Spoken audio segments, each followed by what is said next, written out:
YouTube. My name is Isabella and welcome back to my channel.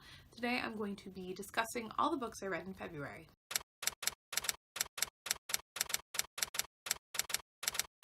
In February I read 9 books total, which I'm really happy with. I tried to read as many books by Black authors as I could because February is Black History Month. I think I did a decent job. I read some really great books. I read one really bad book, and I technically am not finished my last book of February, but I'm filming this on the 28th. I'm trying to be a bit more organized and get some wrap-ups up more promptly, and this is the best time to do it. So I think I'm just going to insert a clip of me briefly talking about the book after I've finished it, because I'm definitely going to finish it in the next day or two. So yeah, we're just gonna go with that. First book I completed in February, I loved, adored. I have a review coming of it, and that's The Obelisk Gate. This is the sequel to the 5th season, a book I loved and read I think in 2018. I finally decided to pick up the sequel, and it did not disappoint. I love all the things that were revealed in this book. We really start to understand more of the world and the way everything works, the scope of the story, and all the additions in the story I just think were fantastic. Character development in here was really interesting. I loved the narration and the explanation into why the perspectives are the way they are.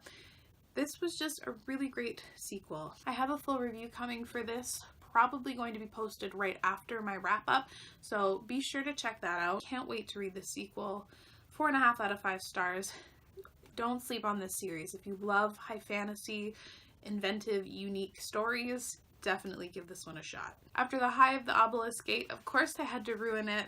I read Children of Virtue and Vengeance, and I essentially hated everything about this book. I feel so terrible saying that, but it just wasn't good. Children of Virtue and Vengeance is another sequel. It is the follow-up to Children of Blood and Bone, a book I loved and adored.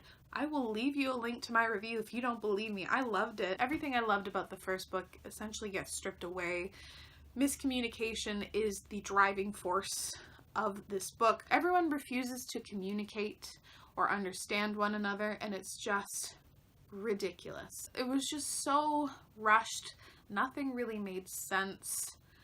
The characters acted very strangely. It seemed like the case of the author knew where she wanted to go with it.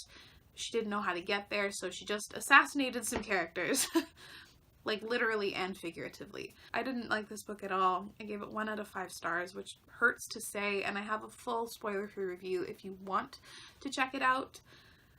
I didn't like it. It's unfortunate. The next 2 books I finally picked up literally in the nick of time in preparation for the movie, and that obviously is P.S. I Still Love You and Always and Forever Lara Jean by Jenny Han. I've been intending to continue on with this series ever since I read the first book because I knew that the movie was eventually going to be made, and I binged them literally the 2 days leading up to the movie. We had some good results, some mixed results.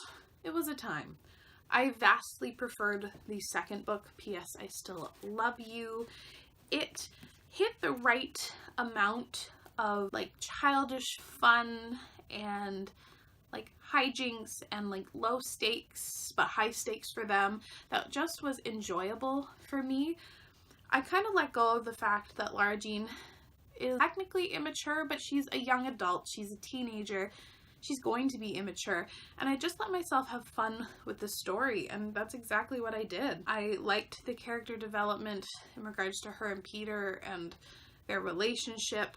I just think that it's the most mature portion of their relationship is in this part, and yeah, I think that would have been a great way to end the duology. So P.S. I Still Love You got 4 stars. I enjoyed it. I just let the fluff happen and I had fun with it. Always and Forever Lara Jean though, didn't enjoy because it just didn't need to exist. You can tell that this book was written later on. It wasn't intended to be a trilogy, and you can just tell because a lot of the things thrown in here were done just to make the couple, the two, have drama. Like, how many times can you break up with someone in high school and still be together? I think it was really smart that Netflix decided just to make the 2 movies.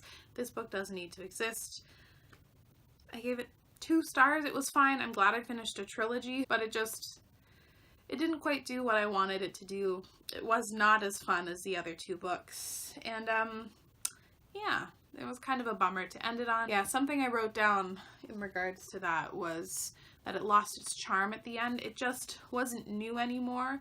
All the things that they go through, you feel like they've gone through multiple times already, so you're just like, end it now, please. The next book I picked up was A Princess in Theory by Alyssa Cole. I think this is the first book in the Reluctant Royal series, which is an adult contemporary romance series. I wanted to read a really quick book, a romance, in February, and then the House Salt book club, a book club of people I really enjoy, decided to read it, and I was like, screw it, let's pick it up so I can watch their live show. This is set in our world, except for there's a fictional, like, very wealthy African nation, and our male love interest is actually the prince of this African nation. I can't remember the name of it, I'm sorry, and I don't have the book on me. He is actually betrothed to a girl at a young age, but like her family escapes to America, and our main female character actually grows up in the foster system.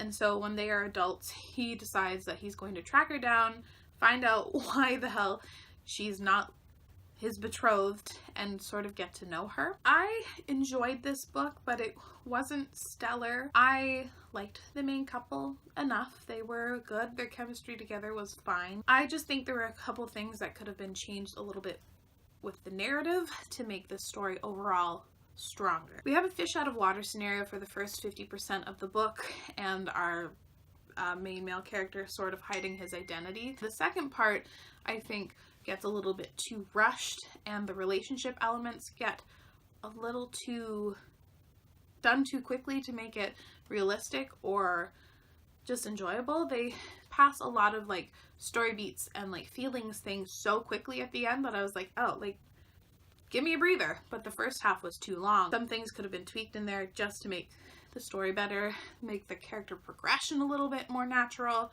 and the romance a bit more natural, but like, it was fine. I had to take a quick text break because my mother just asked me, what does pansexual mean again? Okay, that's weird. Moving on.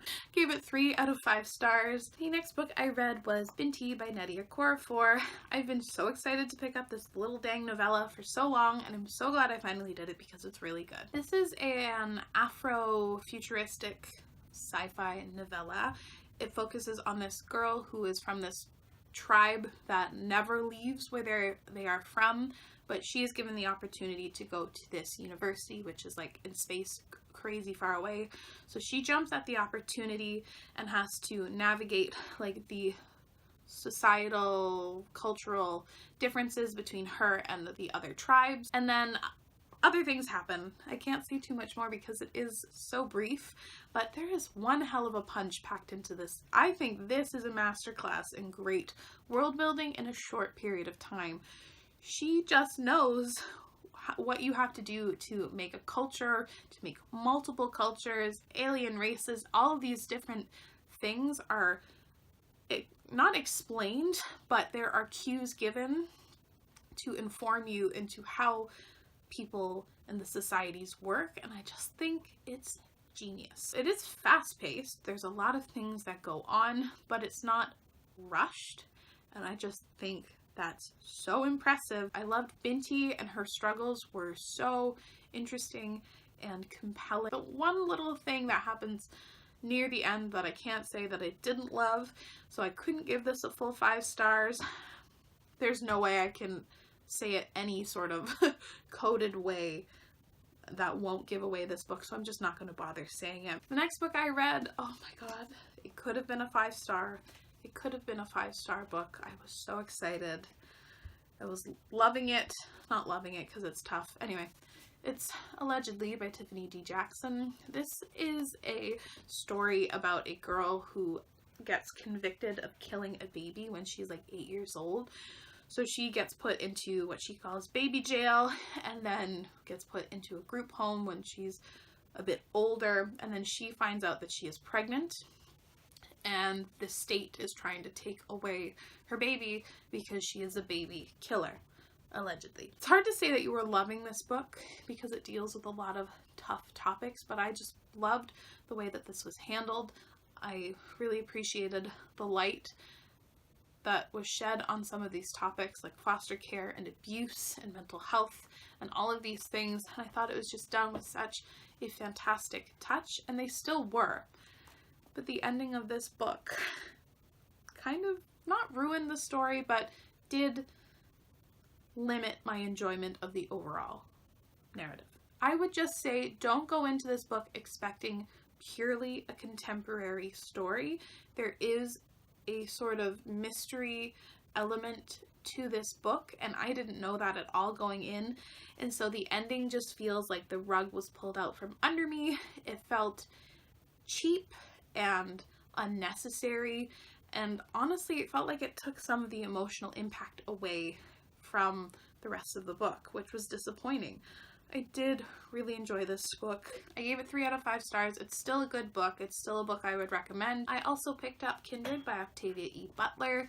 I read another book by her in 2018 and loved it. It was one of my favorites of the year, The Parable of the Sower. This was written and published, I believe, in the late 1970s, and it's set in that contemporary time. It follows this woman who has a connection with a white man from like the antebellum South in 1815. She and him have this weird like life tie, so every time that his life is in danger, she gets thrown back into like the antebellum South, deep when slave owning was a thing, and she just has to navigate that society.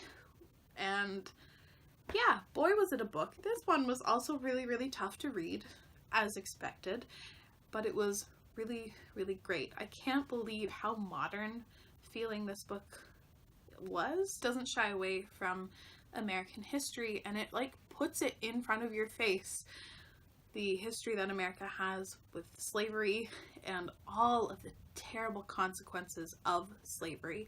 It does not shy away. It is really rough to read at points. Rick Riordan, of all people, wrote a really good review on Goodreads, so I suggest you check that out. I love the speculative elements in here. It's such a good way to explore American history. Loved that. I loved how complex and nuanced it was. It gave a really, really, really interesting insight into slavery and just like the way people operated in, like, I almost said ancient times, in like the 1800s. I love how complex and nuanced this story was. It is not a black and gray white story. It is definitely super, super interesting. I definitely suggest you give this a shot. Octavia Butler truly was a visionary and a revolutionary, and I can't wait to read more of her work. So the last book, the book I'm still kind of currently reading, not kind of, you are currently reading, is Ghosts of the Shadow Market by, oh my god, Cassandra Clare, Sarah Rees Brennan, Maureen Johnson, Kelly Link, and Robin Wasserman. Holy man. This is a bind-up of a bunch of novellas that follow a character named Brother Zachariah and his experiences at the various shadow markets. If you've never read a Shadowhunters book, I'm sorry, but this is like, I don't know, the 15th book now, and I've been enjoying myself a lot while reading this. I'm not sure if it's just nostalgia that is making me love these stories, because we are visiting some characters that we haven't visited in a long time, and some characters that have never really been explored, and I'm just really enjoying it. I've gotten emotional reading it. I like these books. There's not much to say. Again, I'm like 15 books into this world, but I'm very much enjoying this. It's probably going to be a 4-star rating because, again, it is a bind-up of short stories, but it's really great, and read this before you read Chain of Gold. Trust me, you will need to. Hi, so this is Isabella from the future. I recently completed Ghosts of the Shadow Market, and overall I really enjoyed it. I'm thinking I'm going to give it a 4-star rating. It's hard for short story type compilations to get like a full, really, really high rating, but I enjoyed most of them. I really appreciated some of the emotional beats. I loved all the queer stories because I'm a cliche. The The last two stories, I really like them because they were interesting, what they're setting up for the future, although I don't think they necessarily fit into the overarching plot point, whatever you want to call, of the rest of the stories. We're not going to get a follow-up to like Queen of Air and Darkness in the new trilogy for years, so it seems ridiculous to be setting up for that with like the giant cliffhanger that Queen of Air and Darkness ends on. So that just seemed kind of odd, but I liked it. I'm really excited for Chain of Gold, which is coming in the mail in the next few days. So yeah, overall it was good. Definitely worth it, and definitely read the first few stories before Chain of Gold. Let me know down in the comments below what your favorite read of February was. I'd love to know, but thank you so much for watching. I really appreciate it. I'll see you again very soon. Bye!